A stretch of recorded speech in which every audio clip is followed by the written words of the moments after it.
शेर जो धारे अचबो, हर देवई राकास के मारे अचबो, जे झंग कयो तंग त साड़े अचबो, डूंगर जे अॻियां आयो त डारे अचबो।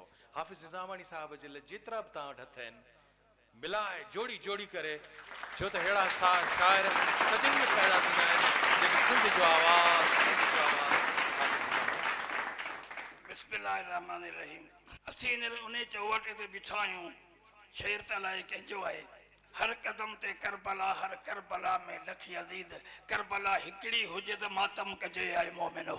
सॼी सिंध हींअर करबला थी पई आहे, पर सभ खां वॾो इशू जेको आहे, ऐं ॾिसां पियो त हिते पढ़िया लिखिया माण्हू सभु वेठा आहिनि। पहिरीं त शेख साहिब खे इहा भेट ॾिनो, मुंहिंजो हिकिड़ो शेर आहे त इश्क जी नेमत मिली ईमान कामिल थी वियो।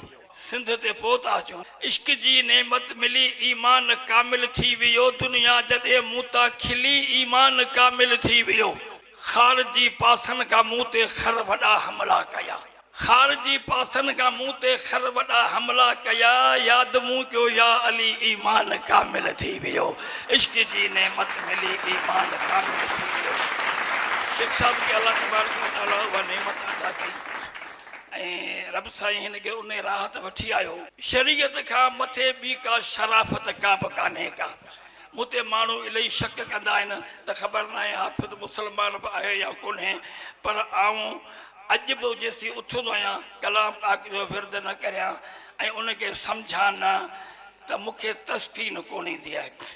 अॼु बि हिकिड़ी आयत पढ़ी आयो आहियां, पर पहिरीं ही शेर तव्हांखे ॿुधायां त शरीयत खां मथे ॿी का शराफ़त का बि कान्हे का, मुस्लमाननि जी अहिड़ी ॿी सकाफ़त का बि कान्हे का। लखे आया नबी मुरसल दुनिया खे रोशनियूं बख़्शण, मगर मुंहिंजे नबीअ जहिड़ी रिसालत का बि कान्हे का। सवा लख में सवायो थी सिदरतुल मुंतहा उक्तो, सम्झो था न, सवा लख में सवायो थी सिदरतुल मुंतहा उक्तो। अरे जिथां जिब्राइल खे बि अॻिते इजाज़त का बि कान्हे का। अजो ऐं आसरो हित हित मोहम्मद मुस्तफ़ा मुंहिंजो, मथे इन खां पोइ बि मुंहिंजी ज़मानत का बि कान्हे का। पढ़ी क़ुरान खे ॾिस तूं त छा कानून आंदो अथसि, इन खां वधि चवे हाफ़िज़ हिदायत का बि कान्हे का। शरीयत खां मथे बि का। अञा शेर जो ॿियो वारो वरी पोइ वठंदासीं, बाक़ी आऊं मुंहिंजी वज़ाहत करियां त राति जे पेट जी ओट आऊं रखां कोन थींदो ईअं, सिंध जे नाम थी खोट आऊं रखां कोन थींदो ईअं।